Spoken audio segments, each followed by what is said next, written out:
Hello and welcome to the Ross Cloud Podcast. I'm your host, Car.Ross Sr. And this platform was created to motivate and to inspire in hopes that you will become a better you. I want to say thank you to all of those that are listening and all of you all that have been supporting us thus far. Thank you so much for tuning in. We really do appreciate it. Listen, we are here at the National Black Theater Festival right here in Winston-Salem, North Carolina, right here at the Benson Convention Center. Excuse me, I had a little tongue twister there. And we are right here what they call Arthur's Alley. So listen, we have a very, very, very special guest in the building. We have the one and only Taamico in the building. How are you, Taamico? I'm doing well. Thank you so much for having me. Absolutely. It is an honor and a pleasure for you to be here. Thank you again for deciding to come on and grace us with your presence. So can you tell the folks where you're from and what you do? Well, I hail from the very large city of Greensboro, North Carolina. Hey, the Gate City. And I reside actually in Vegas. Okay, right on. So what is it that you do? Well, I guess the question is more of what do I not do? I absolutely love it. Okay, yeah. Apparently, God has blessed me with numerous gifts and talents. I have been singing since the age of 2 or 3. I think since I could speak. Sure. I'm a writer, blogger. I'm also a podcast host. Yes. What's the name of your podcast? My podcast is actually Healing Hurts and Changing Narratives. Love it. I love it. Ooh, that sounds like that can get real spicy and deep, right? It can, and we're hoping to bring more spice to that podcast. I absolutely love it. What are some of the things that you blog about? I heard you say you was a blogger. What are some of the things that you blog about? Well, let me just give you a little backstory. I actually developed a head injury back in 2013. And from there, I began having seizures. I lost use of my speech. I lost use of executive functionings and all of those things that I once enjoyed, including driving. Fast forward to about 2019. I was introduced to a neuropsychologist who reintroduced me to the world of meditation. And through meditation, I began to find healing for my brain injury. I started learning more about how neurology works, more about how the brain works, and so on and so forth. But as a part of my therapy, she asked me to begin writing again. Even if it seemed difficult, even if my mind kind of trailed off a bit, just to keep doing it. And this is something that we have to do with anything that we do. We have to give it legs, repetition. So I started writing, and I started back writing. I'm actually a children's book author as well. What's the name of your book? My children's book is What's That Word, A Johnny? A Johnny is actually my now 22-year-old son. I wrote it when he was 6 years old. Yeah. But getting back to that podcast, I started, the blog. Yeah. I started blogging, and I just started writing about coping and healing. And as a result, I learned that there are so many other people who need healing in various capacities. And so many people who have been living their lives and going to their graves without having lived their lives on purpose. Wow. I absolutely love that. So I got to ask you a question. What are your thoughts about therapy? You know how it's such a taboo in our community. What are your thoughts about therapy?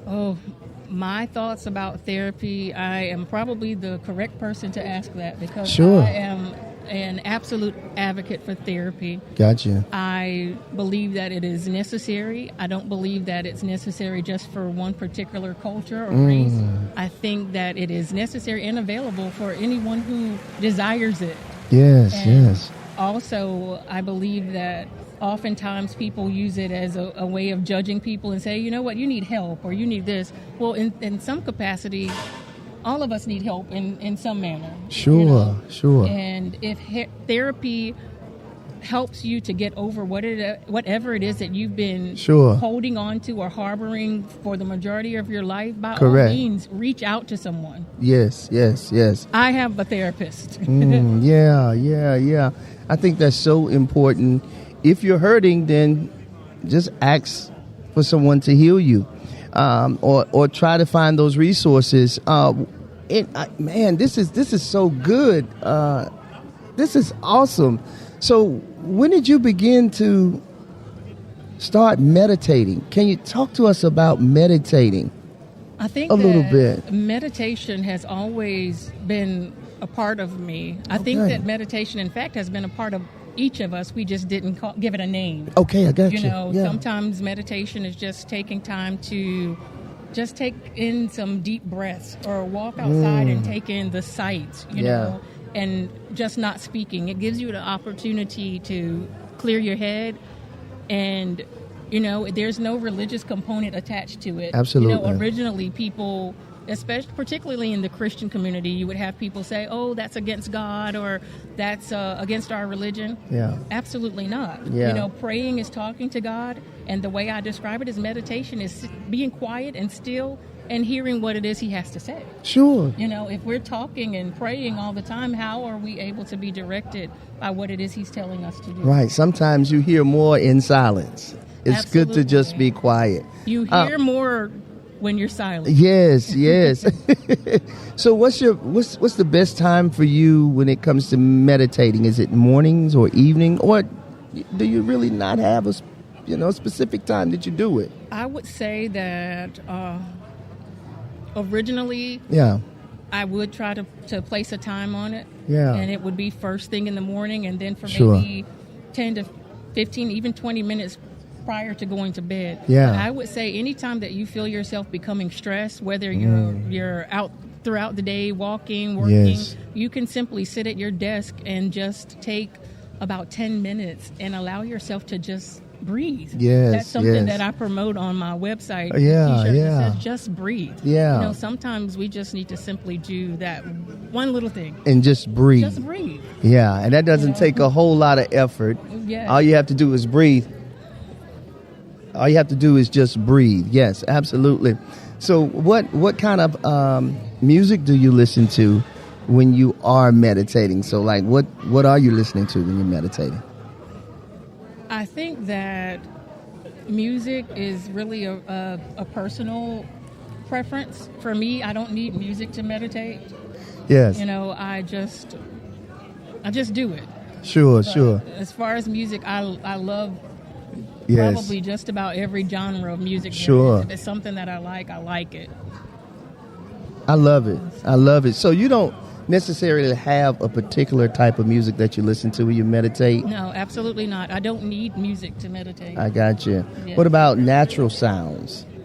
That is another form of meditation. Can you tell us, do you know that form right off top? Well, actually just going out sometimes in nature. Yeah. Like, there's a wooded area behind my house that I would normally go out to walk my puppy. Sure. I'm not walking out there now because there's been a bear sighting. Oh, yeah, nah, you're not going out there. But oftentimes in the morning when I'm walking Zara, my puppy, yes, I'm out there and I'm taking time to listen to the leaves rustling, or I'm listening to the sounds of the creek that's behind the woods. Sure. Or I'm listening to the birds chirping. Yes. And there's one bit of connection that I have now. I lost my grandmother, who was very dear to my heart, last year. Understood. She had a love for cardinals. Oh, and it seems now I've made some connection with that in seeing cardinals flying through there. Sure. Or I go out there and I'm like, okay, I don't hear you this morning. Her name was Pearl. I said, all right, Pearly, I'm not hearing you this morning. So I felt as though she started speaking to me through the birds. Oh, awesome. It may sound silly. No, it doesn't.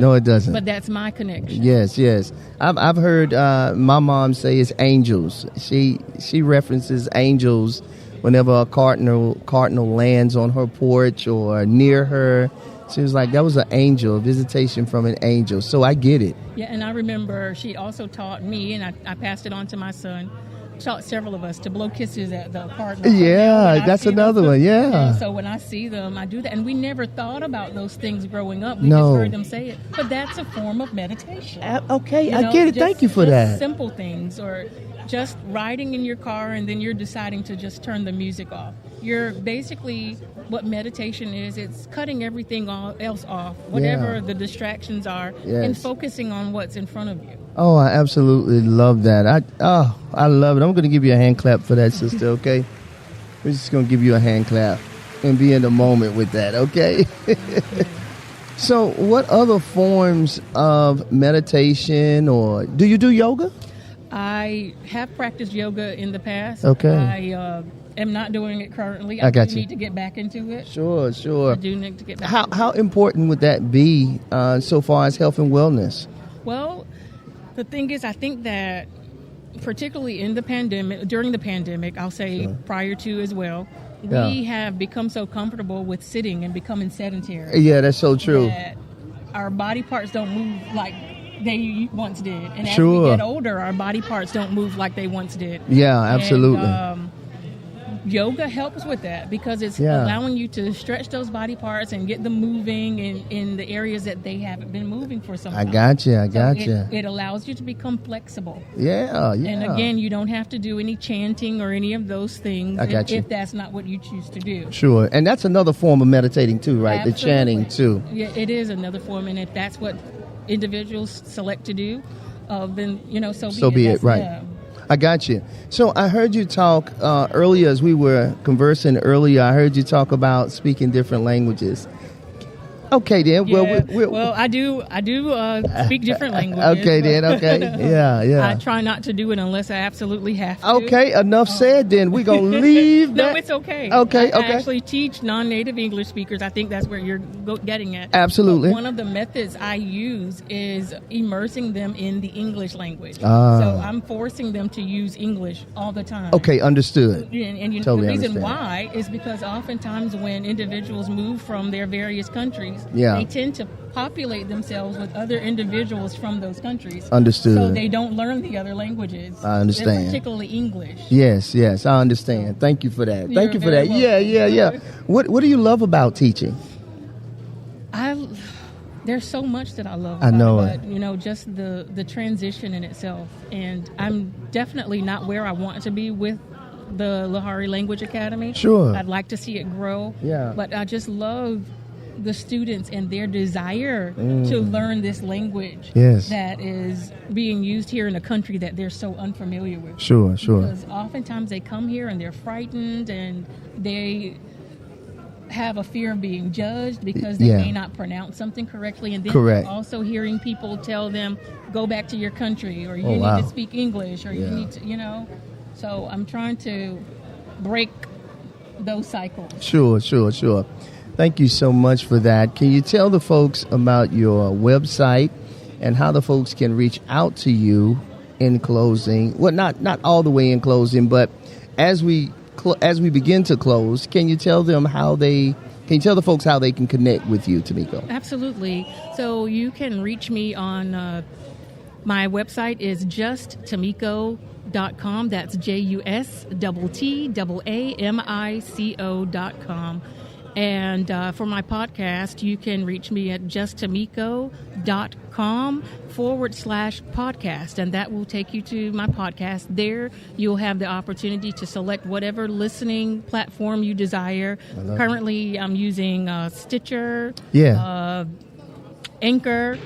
Spotify, Google, and Apple Podcasts. So I love it. You should be able to find me on one of those. And hey, if you're interested in coming on and being a guest, reach out to me at justtaamico@gmail.com. I love it. I absolutely love it. So this platform was created to motivate, to inspire, to help people just become better. And I thank you so much for sharing, a portion of your story, especially when it comes to meditation. I'm so glad that you did that. And so... many people are misinformed about meditation. So I want to be the catalyst to help people to know that, no, there is no religious component to it. You're not going to disappoint God if you meditate. Yes. If someone is telling you that you shouldn't meditate, then that someone is not necessarily out for your well-being. Sure, because it brings healing. That's right. I know that it does. I'm living proof. I shared earlier in this interview about all of the various things that happened with me in 2013. Yes. If you look at me now, it's very difficult to tell that I've had any of those things happen to me. I love it. So meditation works. Sure. Along with prayer. That's right. I like that. That's it. They work hand in hand. Oh, I love it. Thank you for saying that. Could you say something to actually empower somebody and inspire them and motivate them? They may be having a tough time. Could you say something to our listeners out there that could actually empower them and inspire them in closing? Absolutely. The first thing I would say is if you're dealing with any type of issue, whatever it is, it could be past childhood traumas, it could be spousal abuse, it could be you've dealt with being bullied or teased. You have been dealing with grief or the loss of a loved one for a certain amount of time. I would just encourage you to reach out to someone, a therapist, speak with someone in your family, and take your time grieving. Yes. I often say whatever it is that you're dealing with, it's okay for you to feel whatever it is that you're feeling, but just don't park there. Don't unpack there. Don't stay there. Yes. But do talk about those things. Do not allow yourself to go to your grave for not having lived your life on purpose. You have a purpose. I love it. Listen, I hope you guys have heard something on today that can help you become a better you. Listen, this is the Ross Cloud Podcast. I'm your host, Car.Ross Sr. And again, we are here at the National Black Theater Festival, and it is fantastic. Listen, keep making it great and have a great day. Peace.